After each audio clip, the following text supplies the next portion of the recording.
Play the song intro too.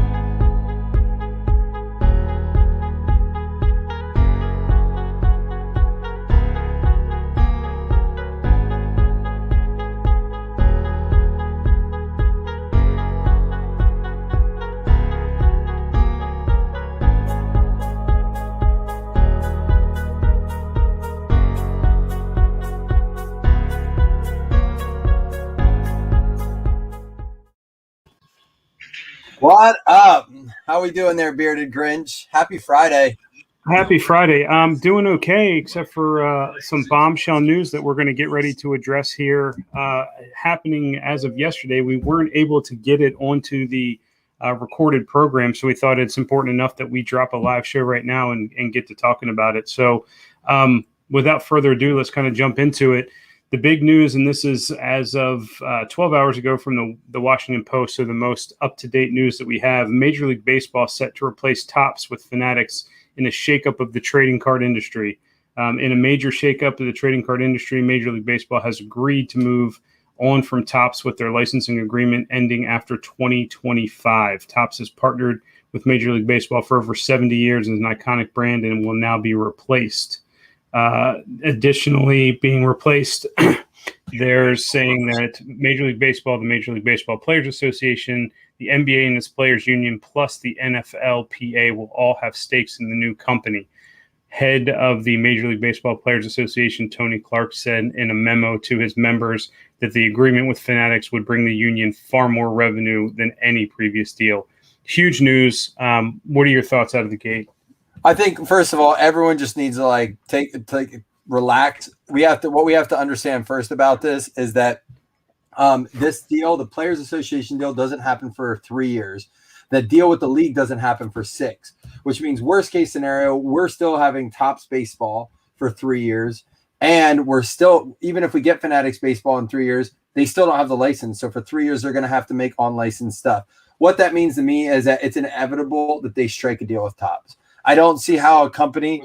One second here. I think what that means is that would they really buy into all this and pay the money? Because here's what my understanding is that the league and the Players Association both went back to Topps and said, "Here's what we were offered. We're going to give you the opportunity to straight up match it, and if you do, we'll keep it." Topps didn't have that I guess that capital, that equity. My understanding, and that's shocking to me that Topps can't meet Panini or Topps can't meet Fanatics. Price point, but we talked about it today. I saw from Jason over at Three Kings, Fanatics is valued at $1.3 billion. I'm sorry, $18 billion. And Topps is only $1.3 billion. So, I mean, they're like 15 times the company that Topps is. Topps can't even touch it. Fanatics could easily came back and said, "Okay, just kidding. We'll give you another $1 billion." It's not even, they knew they couldn't compete. So they just quit it there because they knew they were going to have to also then make deals with the league. And it was just going to be too much. I don't know what that means for Panini. My understanding is that the Fanatics made deals with the NBA and the NFL Players Association, but not the leagues yet. So they can make cards of the players, but they're not licensed. But Panini could have the license with the league, but not make cards with the players on it. Again, I think that just means they're going to have to collaborate. Yeah, there's going to be a lot. It says here in this article that a person familiar with the negotiations confirmed that Topps could not even come close to matching the offer from Fanatics. So, we're starting to see this. It's whether it's sports cards or just in industry in general, you have these monster conglomerates that are trying to take over. It hits home with me. I'm in the healthcare industry, and what you start to see is, individual hospitals being bought out by these large health networks and purchasing organizations that can really monopolize and control things. And I think we're starting to see that now, move into industries like trading cards, where you've got Fanatics making a move like this. What does this mean? I think that's the thing that people just, obviously speculation starts to stir. People initially, will go one of two directions. You'll have the Aaron Rodgers relax reaction to it, or you're going to have people that are going to get stirred up and get, kind of crazy and frenzied with it. I think to your point, this is a few years down the road. A lot of things are going to happen. I do think that there's going to be some key questions that need to come into play. I personally don't see brands, like a Topps Chrome or a National Treasures or, Select just going away, being dissolved. I think that Topps and Panini are still going to produce cards. It's going to be under the Fanatics umbrella. But the bigger questions, and it's going to affect things like LCSs and breakers, is what is that distribution going to look like? And who's going to be the key and lead manufacturers on these cards? Will we start to see quality control issues, whenever you have new ventures? If Fanatics wants to take over the manufacturing portion of this, this is new to them. It's not something they've done before. What is that going to look like? Are we going to have, all kinds of errors? Are we going to start to see really high increased print runs from Topps and Panini now in a sort of panic mode to try to make a money grab for everything that they can get before these agreements fall into place? So I think there's a lot of questions. Yeah, and I saw a comment on a thread. It said, think about how much we already complain about Topps and Panini on both sides. But imagine a company starting from scratch to make cards. I mean, look at HGA. People complain about the mistakes that HGA makes, and I think that company's ran really well from top to bottom. As far as their communication, they've grown well. They're growing fast. They're fixing their mistakes. But any new company comes with mistakes. It's just part of the growth process. You can't tell me that you're going to eat up not just one sport, not two, but all three major sports between basketball, baseball, and football. Then start your own product line, your own production runs. You're going to do all the marketing. You're going to do all, no way can they do that in place, even with 3 years left to go. So on a page, I saw a poll. They had asked how you think it's going to affect. Over 500 people had voted. Only 3 said they feel like, out of over 500 people, only 3 said they felt like it was going to affect the short term. Shortly under 100 said long term, and then over 300 people said they don't think it affects the short term, long term. They think business as usual. I also heard a lot of people talk about, well, what's that mean for the current products?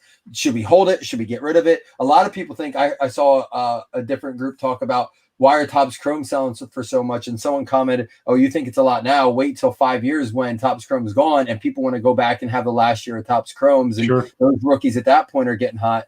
Imagine those boxes would go for $1,000. I don't know if I agree with that. I mean, I think it just depends on who's in that class. I don't think it devalues any of this, because even if Fanatics makes cards, guess what? I still can't go get rookie Josh Allen from Fanatics. I still have to go back to 2018 Panini product and get Josh Allen. So what do you think? How do you think it affects as far as the value of the current cards? Let's just assume in this question, that Topps and Panini are out the window. Fanatics goes their own route. What do you think that does for these older Topps and Panini's cards? So I think a couple of things are going to happen. First, people are going to start hoarding sealed product, even more so now than they have before, just because potential and value, to spike significantly. So I think you're going to see a lot of people all of a sudden wanting to go after sealed product and hold that for some long-term investment. I think those cards, if Topps and Panini do go by the wayside, are going to become exponentially more valuable. I mean, you've got iconic brands like National Treasures, like Flawless, like Select, like Topps Chrome in baseball that are no longer going to be available. I mean, Prism, can you imagine? Prism has been the staple rookie card for basketball players, since I can remember. And now all of a sudden that's not going to be available anymore. So I think you're going to start to see those prices, increase. Is it going to affect, we talk about all the time, like the base cards that are out there? No, but I think to your point, those more specific low print run cards are certainly going to see an increase in value there. But I just don't see it happening.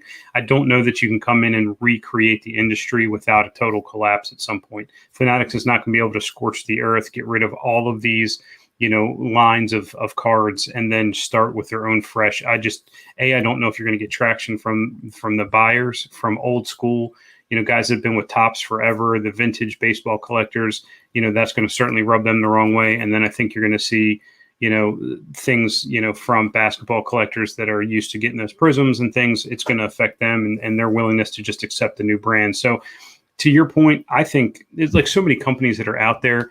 You don't know what goes on 5 layers behind the scenes. I don't think it's going to affect anything directly. There may be some changes in a way. Maybe this is a positive thing. Try to spin it the other way. People have been complaining about the prices that Panini has been putting on their products. And, maybe this is an opportunity for that to be addressed and maybe reduction in price and cost. Panini's dropped the ball recently with, some of their quality control issues.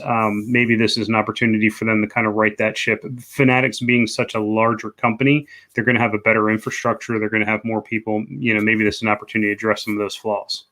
Yeah, and the thing is too is that I've heard some people say, well, Panini can just keep making it. It just won't be licensed, kind of like Leaf and, Onyx and Wildcard does. But my understanding is from people I spoke with that know the owners of those companies, part of the deal, whoever makes these deals, is that if you notice about Leaf, Onyx, Wildcard, they have all rookies or NIL people in them.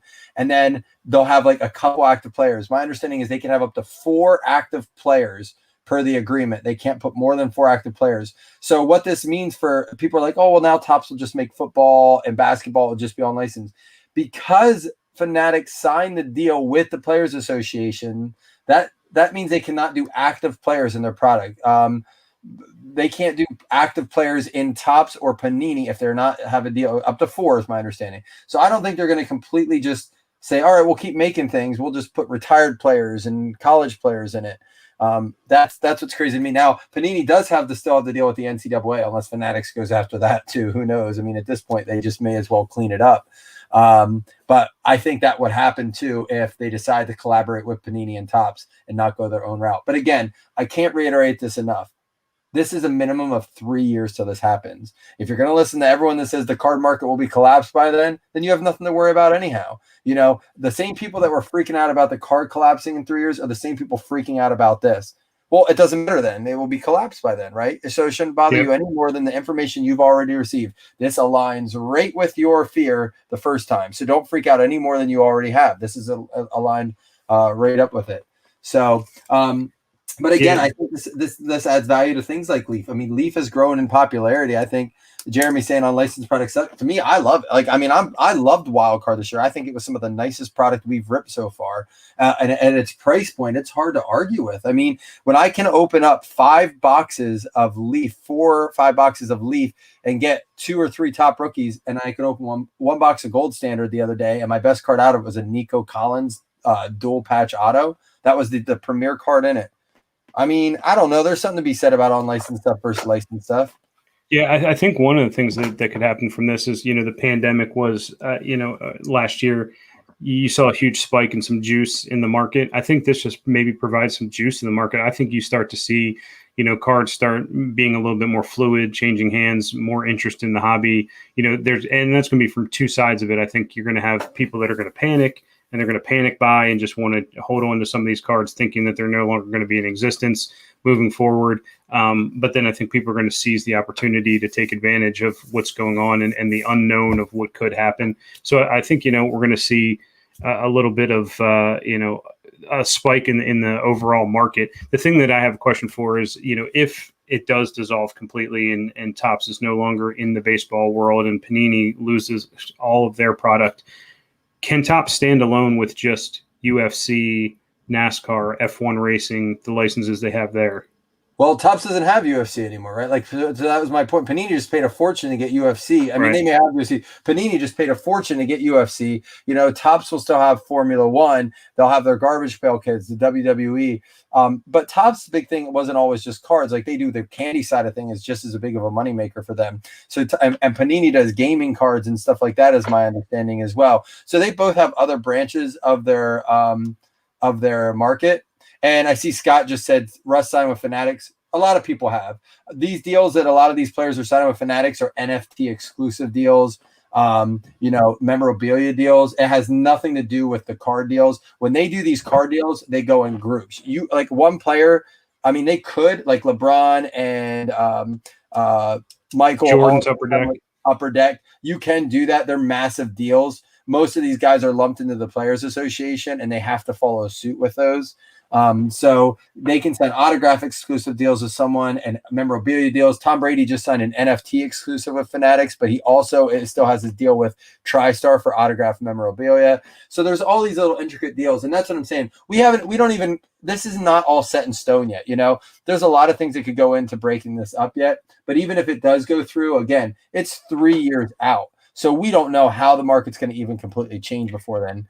Yeah, there's 2 good points. One, Brad just chimed in here with the new NIL deal in the NCAA. I think he's right. I think what you're going to start to do is you're going to start to see, cards of freshmen in college. I mean, even high school athletes, as soon as, bypassing their year to get into college to take advantage of some of these opportunities, to bypass the licensing. So I think that's something to take into consideration too. The other thing here, and I want to get your opinion because I know this affects you and you deal with this directly. Where do you think the distribution impact will be? So that's, I think, was a lot of the questions. I know someone that has a contact with Fanatics, a fairly decent contact, and they called yesterday and said, hey, I got to have some information. He's like, we are not allowed to discuss a single aspect of this right now because there's too many moving parts. Nothing's completely finalized. We can't talk about it. So, I mean, obviously, they may be talking within their circle, but I don't think they're letting much out, or we would have heard more. If they leaked anything, we would have heard more about it. So, but I do think it affects the distribution model. I think probably they're begging to be a part of it right now.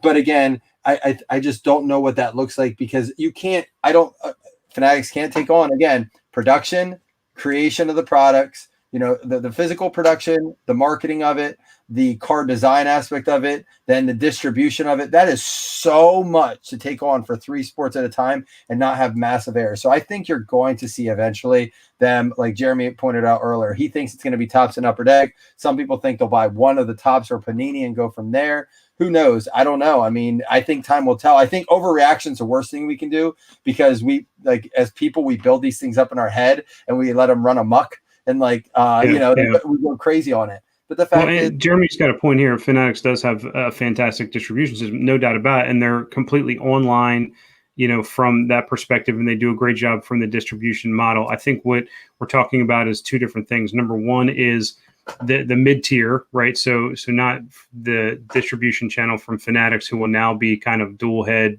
possible manufacturer, distributor, but those mid-tier distributors that then distribute to the breaking population, the local card stores, those people, that's where the impact is going to be felt, if anything. And then, Fanatics has a great distribution system, but to your point, Mike, within a 3-year period, are they going to be able to take on the manufacturing? I mean, you've got companies like Topps and Panini's that still create manufacturing errors, and they've been around for a while. Topps been around forever.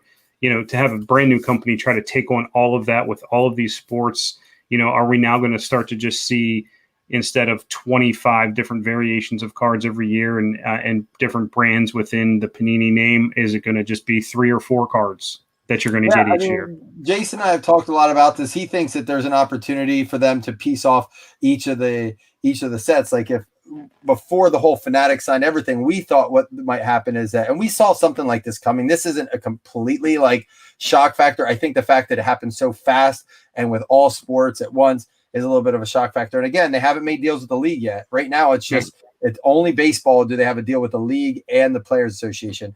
Then with football and basketball, just the Players Association, which means they can't be licensed cards until those deals with the league are finalized. But I think that I just don't know. I just think that there's we thought they would dish off like the Don Russ brand and then the Prism brand and then the National Treasure brand. We thought that maybe smaller companies would buy those and build it within, but it sounds like I don't know. I don't know. I mean, like you said, I can't imagine never seeing, Bowman baseball or National Treasures football. I can't imagine never seeing that again. But maybe they say, hey, we'll start from scratch and we're just going to make our own lines. It's going to be interesting to see what happens with it. There's some points coming in. First, I just have to put this up because I find it funny. Lamar Autos will be Honus Wagner rare in 10 years.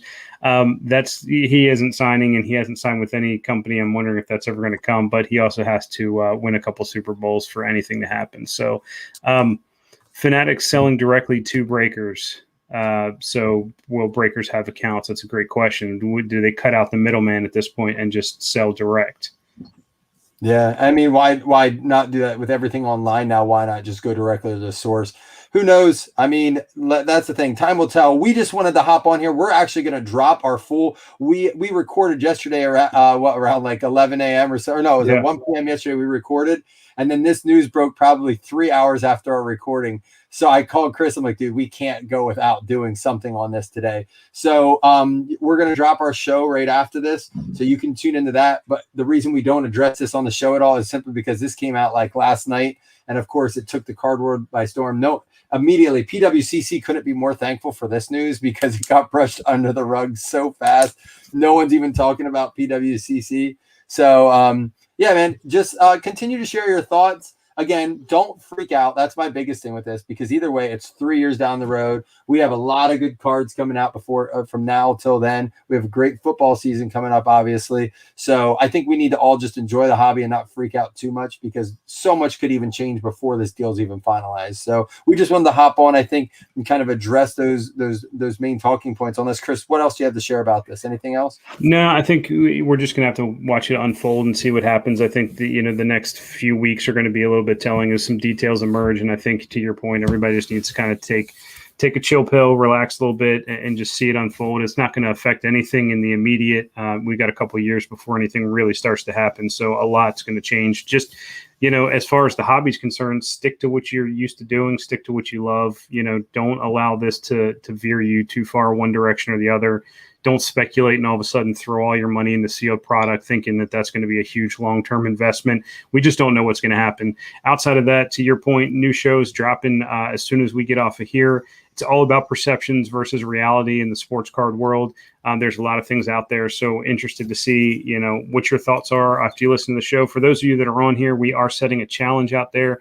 If we can get to 200 downloads by Sunday evening of the new episode, then I'm going to be doing a really good giveaway on our next show. So tell your friends, tell your family, tell your neighbors to go find Blazing Sportscast on their favorite streaming service. Leave a review, like us, follow us, leave a comment. It all helps. We appreciate you so much. Yep. And real quick, just to touch on these last comments, Tom says the hobby isn't going anywhere, onward and upward. That's how I feel. We just don't know what it looks like, so don't freak out. Jeremy, the new show is the podcast, like Chris just said. It's on all major streaming devices, all major podcast apps like Spotify, Apple, all that, like Chris said. And tune in, tell everyone about it. Under the name Blazing Sportscast, you can find us Facebook, Instagram, and then you can stream the services on all your major ones. So 3 Z's when you're looking for it. All right, Elements dropping today, guys. We have some left. It's I'm ready. I'm looking forward to this product. Let's get it. Let's find those hidden Lamar autos. All right, thank you all. We'll see you. Download the show. Case hits. He has those case hits in there. I'll take it. All right, guys. Take care.